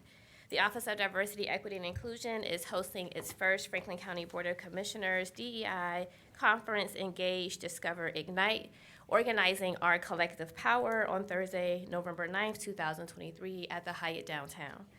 Capro Consulting LTD is a minority and women-owned marketing and technology business who will assist in the marketing, communication, planning, and digital design for the Franklin County Board of Commissioners DEI Conference.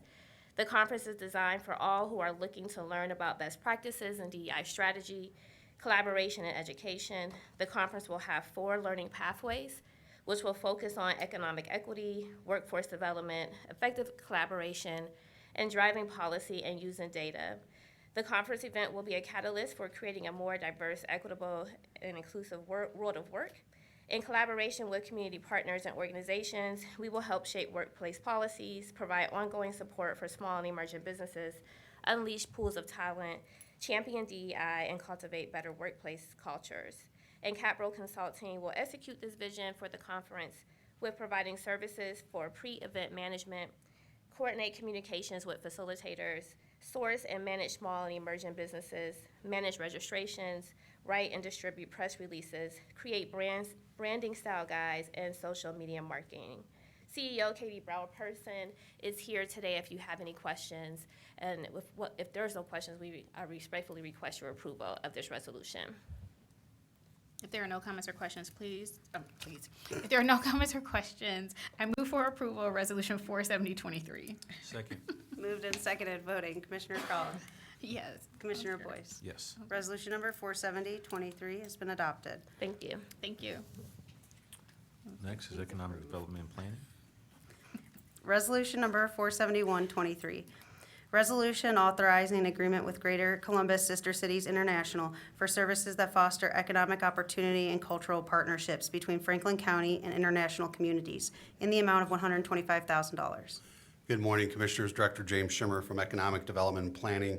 I have the privilege to bring forward this morning a resolution that recognizes the fact that economic development in Franklin County is involved in a number of different levels, locally, regionally, statewide, nationwide, but we are also involved globally in a number of different activities. And our trusted partner is the Greater Columbus Sister Cities International Program.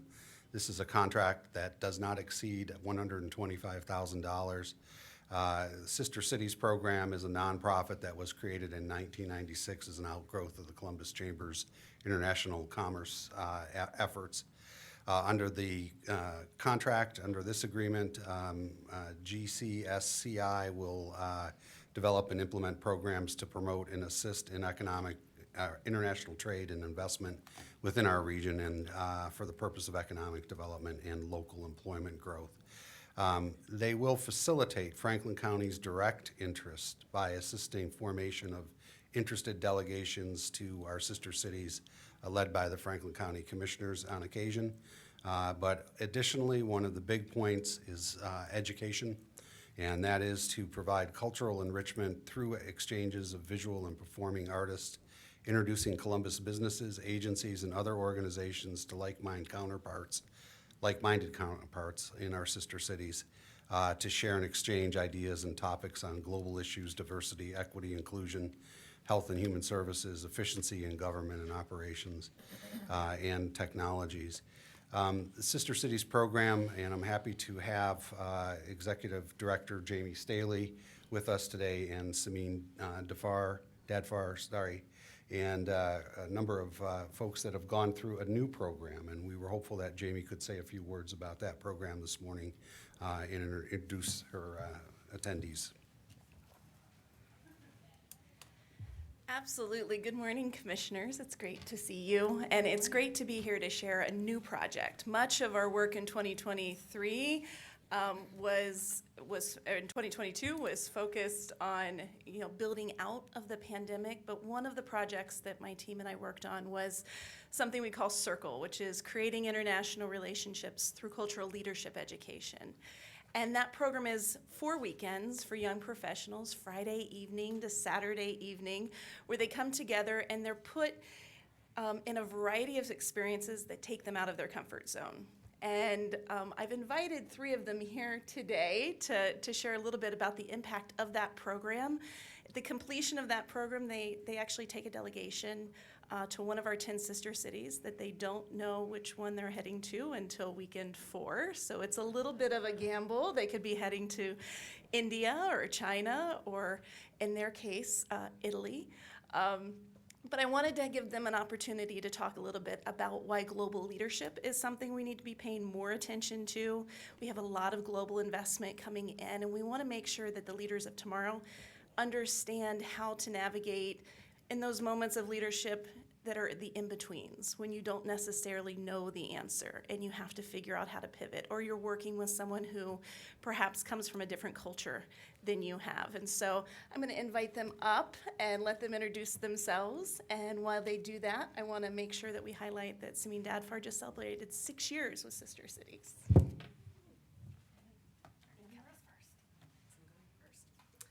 Good morning, Commissioners and Administration. Thank you for having me here today. I'm Annie Marsico. I'm Assistant VP for Local and Community Relations for OSU Wexner Medical Center.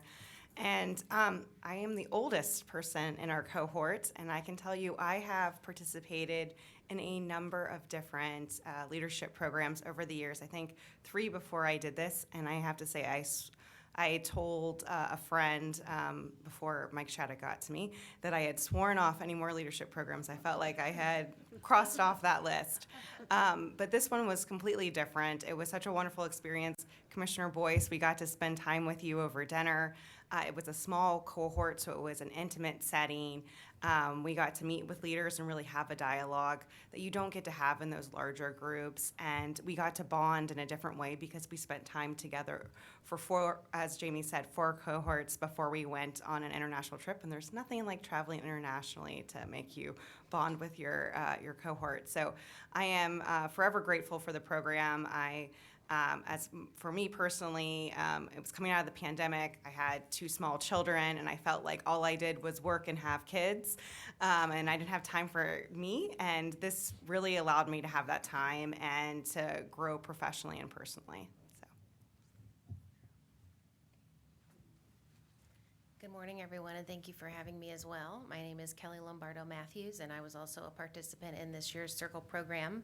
I wanted to talk to you a bit about the impact this had on me as well, personally and professionally, and I think my journey was a little different than some of the others in my group, because when we began the program, I had recently left a career in education. I was a teacher for many years at the high school and at the college level, and so when I decided to take a new step, again, post-pandemic and post starting to raise a family, I didn't know how I would be able to apply my leadership and my expertise in a new way. And so I was kind of adrift looking for the next thing that would allow me to do that. As an educator in the world language space, I considered it my mission to really focus on cultural humility, global education, intercultural competence, and those were things I understood how to work with in an academic space. And as I moved into a new professional arena, I wasn't sure what to do with those things. And so, although I knew I had strengths in those areas, I just felt, again, adrift. And so the leadership program gave me exposure to new ways that I knew I could be a leader and impact our community, and a new way that I could be a contributor, which I was so excited about, and just has given me a whole new lease on my professional life and has really energized me in a very particular way. So much so that I even felt empowered to put myself forth as a candidate for the recent city council vacancy. Although I was not chosen to fill that seat, I was one of the finalists. And if you had asked me a year prior, I never would have imagined that I could do such a thing. And when I stood in front of city council and gave my testimony as to why I thought I would be able to fill that role, I felt confident in that. And I knew exactly how and why I could do that because of this program. I completely credit this program with that step I was able to take.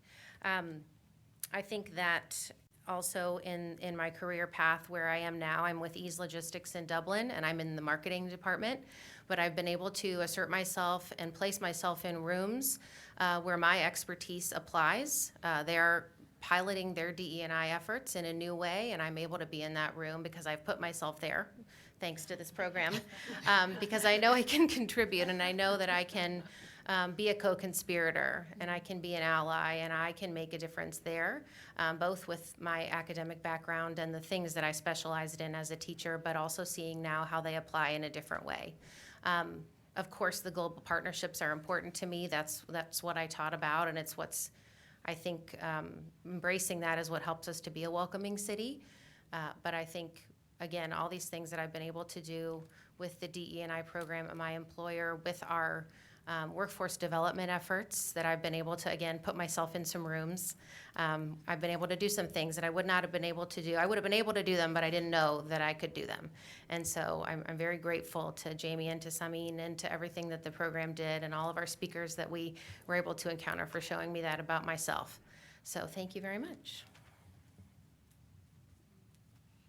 Hello, commissioners, administrators, and the general public. Thank you again for having us this morning. On the flip side of Annie, I was the youngest in our fellowship. So I was the youngest in our group, and I was also the newest resident to Franklin County and the Columbus area, as I had just moved back from Iowa with the pandemic. This mentorship program, this leadership program, was the first one that I had done.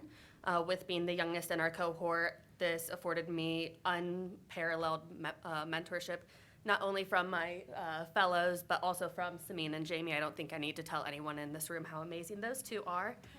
This also afforded amazing networking opportunities. As Annie touched on, we had a private dinner with Commissioner Boyce. We also had access to many other city leaders, not only throughout the political sphere, but also within companies throughout the area. This also afforded unparalleled growth, and I came in with significant imposter syndrome in this fellowship, thinking, I'm 26. There's no reason I need to be in a leadership position in Columbus right now. And it made me realize that the opportunities that I have presented in front of me are because I am capable, I am qualified, and I'm able to follow through on those. And this program truly opened my eyes to this. I believe Samin and Jamie have our policy project, which was also part of the program that we were required to do following our international delegation.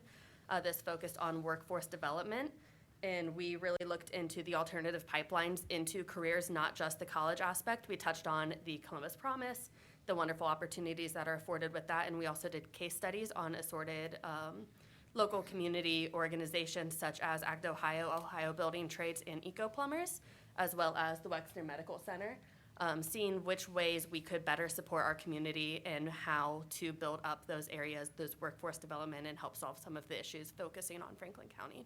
Thank you. It's one thing to run a program, it's another thing to see the people that you could not be more proud of. And I don't cry in commission meetings generally, but I'm pretty close. I could not be more proud of the leadership that these folks have exhibited so far, but where they're going to be heading.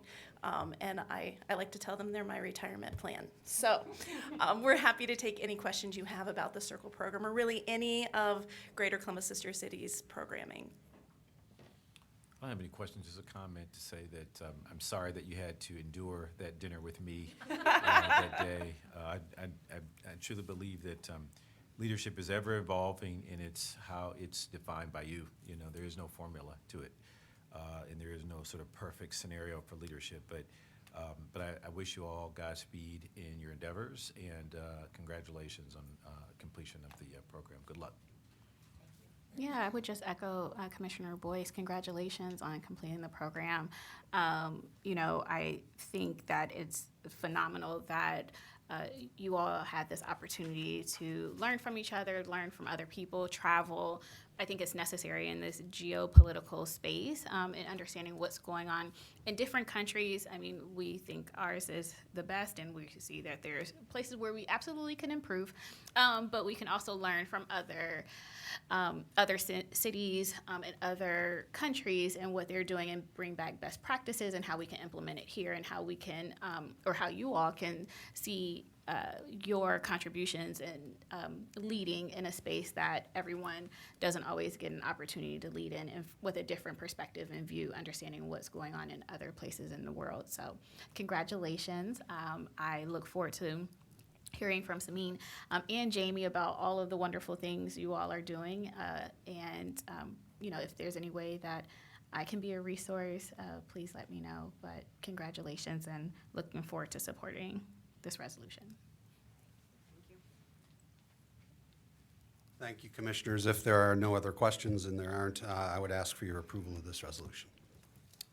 All right, if there are no additional comments or questions, move for approval of Resolution 471-23. Second. Moved and seconded, voting Commissioner Crawley. Yes. Commissioner Boyce. Yes. Resolution number 471-23 has been adopted.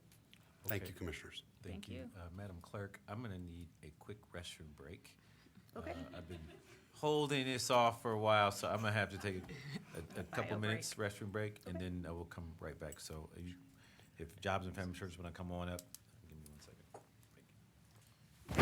I guess I could have called it a health break or something. Bye. We're muted.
It's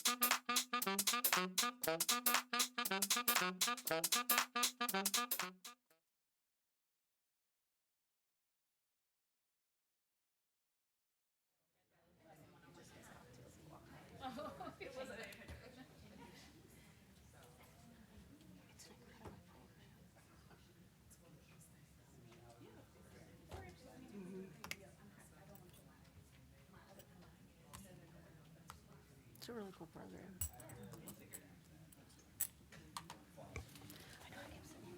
Okay. Madam Clerk, let's reconvene. Commissioner, whenever you're ready. Or do you want me to just start reading? Yeah. Jobs and Family Services.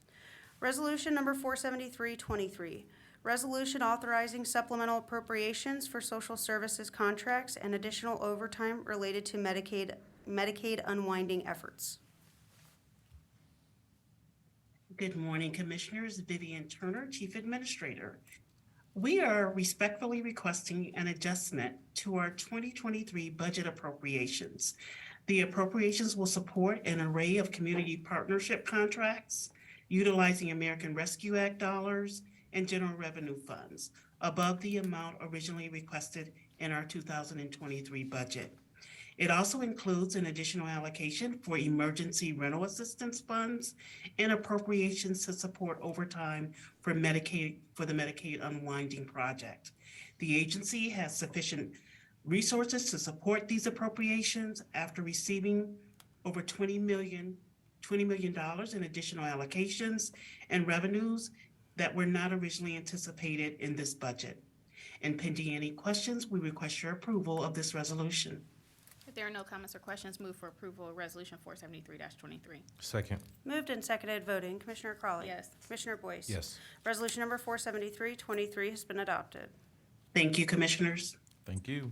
Justice Policy and Programs. Resolution number 47423, resolution authorizing a contract with Mighty Crow Media LLC for elevation services related to the FY 2022 Comprehensive Opioid Stimulant and Substance Abuse Program Grant in the amount of $60,000. Good morning, Commissioners and County Administration. Rochelle Pride, Director for the Office of Justice Policy and Programs. Franklin County was successfully awarded our fiscal year 2022 Comprehensive Opioid Stimulant and Substance Abuse Grant Program from the Bureau of Justice Assistance to support a combination of harm reduction, recovery, and treatment approaches intended to reduce overdose deaths and promote public safety, as well as equitable access to addiction services in the amount of $1.6 million. The COSAP grant program encourages partnership with a researcher to assist with ongoing problem analysis, identification of evidence-based responses, strategic planning and interventions, along with implementations of assessments and impact evaluations. Mighty Crow Media has been a phenomenal partner to us and has significant experience working with a range of diverse partners to implement strategies to address the opioid epidemic.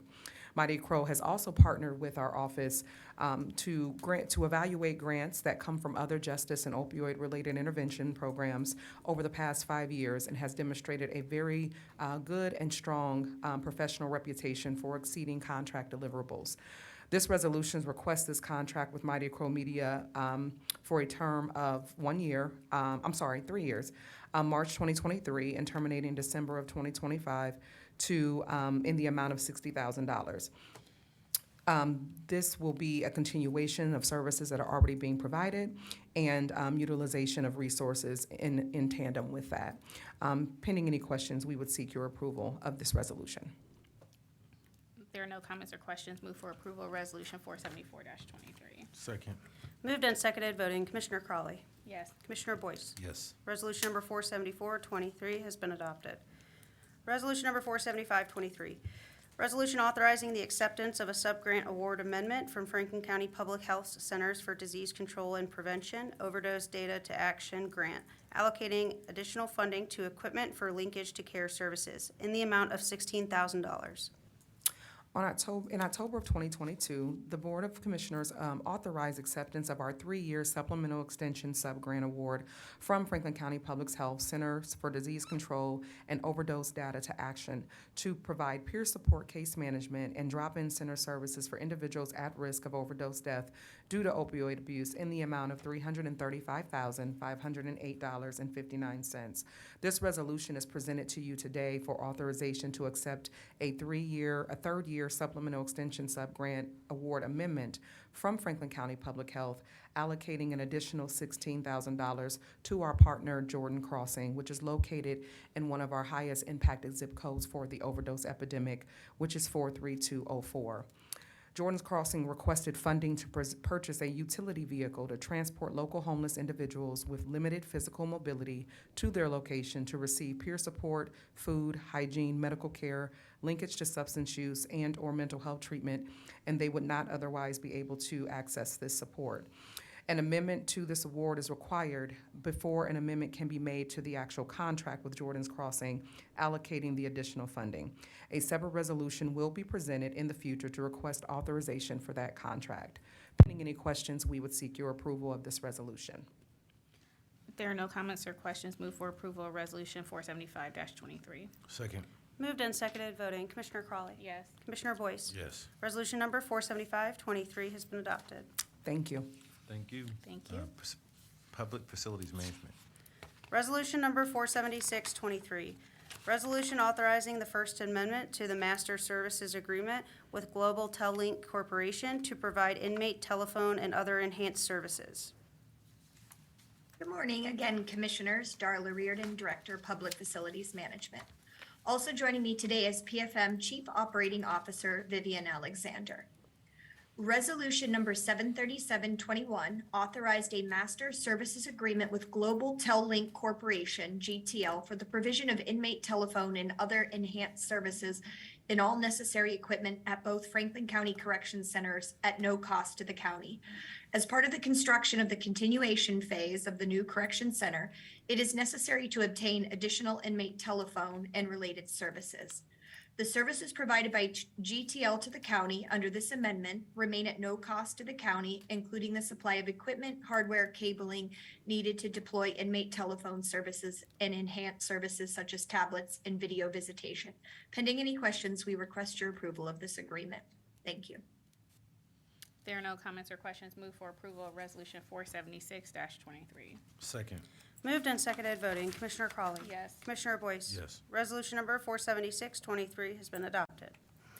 Resolution number 477-23, resolution authorizing the county administrator to execute a modification to the contract agreement with Acoustic Ceiling and Partition of Ohio Incorporated to perform additional acoustical and drywall activities associated with the construction of the Franklin County Correction Center Continuation Phase 2A in the amount of the contract not to exceed $173,214, and authorizing the county administrator to approve and execute additional minor modifications to the contract agreement in the amount of $5,007,501. Good morning, Commissioners. Vivian Alexander, Chief Operating Officer, Public Facilities Management. The next four resolutions are associated with the construction of the continuation phase of the new Franklin County James A. Carnes Correction Center. Acoustic Ceiling and Partition of Ohio Incorporated is the provider of acoustical and drywall activities as approved by the resolution number 0426-21. This resolution authorizes a modification of the contract agreement with ACT, a local firm, to provide additional acoustical and drywall activities, and any unused funds will be returned to the county. The Correction Center construction project has an established small and emerging business enterprise, SEBE, aspirational goal of 12%. As an update, this project remains on track to exceed the aspirational goal with the SEBE commitment of 30.8%, approximately $89.89 million as of May 31st, 2023. Pending any questions, PFM respectfully requests your approval of this contract modification with Acoustic Ceiling and Partitions of Ohio Incorporated. If there are no comments or questions, move for approval of Resolution 477-23. Second. Moved and seconded, voting. Commissioner Crawley. Yes. Commissioner Boyce. Yes. Resolution number 477-23 has been adopted.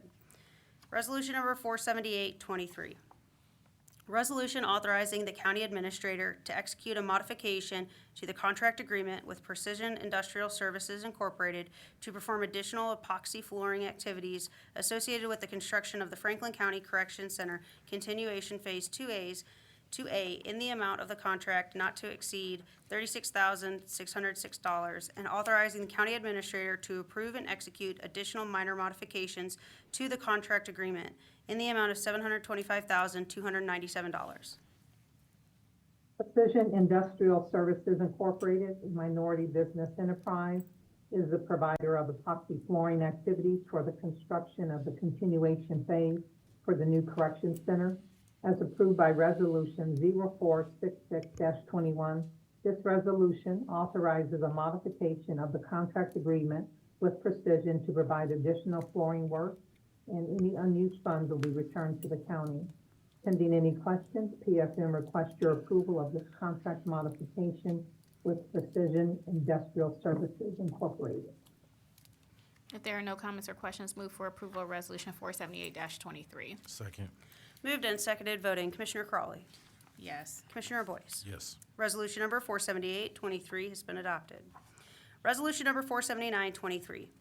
Resolution authorizing the county administrator to execute a modification to the contract agreement with TMOC Construction Incorporated to perform additional general trades activities associated with the construction of the Franklin County Correction Center Continuation Phase 2A in the amount of the contract not to exceed $372,399, and authorizing the county administrator to approve and execute additional minor modifications to the contract agreement in the amount of $6,083,359. TMOC Construction Incorporated, a local economically disadvantaged enterprise, is the provider of general trades activities for the construction of the continuation phase for the new correction center, as approved by Resolution 0125-21. This resolution authorizes a modification of the contract agreement with TMOC to provide additional general trades activities, including refinements associated with various design documents, and any unused funds will be returned to the county. Pending any questions, PFM requests your approval of this contract modification with TMOC Construction Incorporated. If there are no comments or questions, move for approval of Resolution 479-23. Second. Moved and seconded, voting Commissioner Crawley. Yes. Commissioner Boyce. Yes. Resolution number 479-23 has been adopted. Resolution number 480-23. Resolution authorizing the county administrator to execute a modification to the contract agreement with Warner Metal Works Incorporated to perform additional miscellaneous steel activities associated with the construction of the Franklin County Correction Center Continuation Phase 2A in the amount of the contract not to exceed $73,195, and authorizing the county administrator to approve and execute additional minor modifications to the contract agreement in the amount of $2,840,323. Warner Metal Works Incorporated is the provider of miscellaneous steel activities for the construction of the continuation phase for the new correction center, as approved by Resolution 0126-21. This resolution authorizes a modification of the contract agreement with Warner to provide additional miscellaneous steel activities, including refinements associated with the various design documents, and any unused funds will be returned to the county. Pending any questions, PFM requests your approval of this contract modification with Warner Metal Works Incorporated. If there are no comments or questions, move for approval of Resolution 480-23. Second. Moved and seconded, voting Commissioner Crawley. Yes. Commissioner Boyce. Yes. Resolution number 480-23 has been adopted. Thank you, Commissioners. Have a great day. Thank you, too. Thank you. Next is purchasing. Resolution number 481-23, resolution approving purchases for various Franklin County agencies in the amount of $4,316,405.87. Good morning, Commissioners. Megan Perry Balanier, Director of Purchasing. And joining me is Tamika Bumper, Economic Equity Administrator in the Office of Diversity, Equity, and Inclusion. This resolution requests your approval of 149 purchase orders for which the county auditor has pre-certified available funding. Tamika has prepared the supplier diversity data to share with you today. Good morning, Tamika. Good morning. 18 of the purchase orders being presented today are awarded to small emerging businesses totaling $313,162.30. These are being awarded to 1% is being awarded to small emerging businesses, 3% to minority-owned businesses, and 8% is going to women-owned businesses. Once approved, 9 agencies have provided equitable and inclusive opportunities to small businesses this week. These agencies include Clerk of Court, Data Center, Emergency Management, Engineer, Human Resources, Job and Family Services, Office of Diversity, Equity, and Inclusion, Prosecuting Attorney, and the Sheriff Department. Pending any questions, we request your approval of this resolution. If there are no comments or questions, move for approval of Resolution 481-23. Second. Moved and seconded, voting, Commissioner Crawley. Yes. Commissioner Boyce. Yes. Resolution number 481-23 has been adopted. Thank you. Commissioners. Thank you. Board of Commissioners. Resolution number 482-23, resolution authorizing the renewal agreement for the Local Area 11 Memorandum of Understanding for the Workforce Development Board of Central Ohio. Good morning, Commissioners. Eric Janis, Deputy Administrator. The state of Ohio periodically requires memorandums of understanding between local area 11 leaders, which collectively is the Board of County Commissioners and the Mayor of the City of Columbus, the Workforce Development Board of Central Ohio, and various providers in the community, setting out the plans and implementations for the area plan, as well as performance standards and affirming rules of policies, practices, and procedures for WIOA. Pending any questions, would ask for your approval of this resolution. If there are no comments or questions, move for approval of Resolution 482-23. Second. Moved and seconded, voting, Commissioner Crawley. Yes. Commissioner Boyce. Yes. Resolution number 482-23 has been adopted. Thank you, Commissioners. Thanks. Resolution number 483-23, resolution authorizing the execution of separate subgrant agreements by Franklin County Children's Services, Job and Family Services, and the Child Support Enforcement Agency with the Ohio Department of Job and Family Services. Good morning, Commissioners. Zach Tularic with the Office of Management and Budget. These agreements are required by the state prior to the start of each biennium in order for the county to receive state and federal human services fundings for these 3 county agencies. The agreements are provided in accordance with sections 307.98, 5101.21, and 5160.30 of the revised code. And these agreements will establish the terms and conditions for the receipt of funding for the period July 1, 2023 through June 30th, 2025. Pending any questions, would ask for your approval of this resolution. Thank you. If there are no comments or questions, move for approval of Resolution 483-23. Second. Moved and seconded, voting, Commissioner Crawley. Yes. Commissioner Boyce. Yes. Resolution number 483-23 has been adopted. Thank you. We do have one journalization for today before moving to the final resolution, if I may. Please. The Franklin County Board of Commissioners will hold a public hearing on the 2024 Franklin County tax budget. This hearing will be held on Tuesday, June 27th, 2023 at 9 a.m. at general session in the Commissioners' Hearing Room at 369 South High Street in the main lobby, Columbus, Ohio, 43215, and via Zoom conferencing. Additional information may be obtained by contacting myself, the clerk to the Board of Commissioners, at 525-5387. And then the final resolution, resolution number 484-23. Resolution of the Franklin County Board of Commissioners to convene into executive session for the purpose of considering personnel matters and to confer with the Franklin County Prosecutor's Office concerning pending or imminent litigation. Move to convene into executive session to consider the appointment, employment, dismissal, discipline, promotion, demotion, or compensation of a public employee or official, and to confer with an attorney for the public body concerning disputes involving the public body that are the subject of pending or imminent court action. Second. Moved and seconded, voting, Commissioner Crawley. Yes. Commissioner Boyce. Yes. Resolution number 484-23 has been adopted to convene into executive session.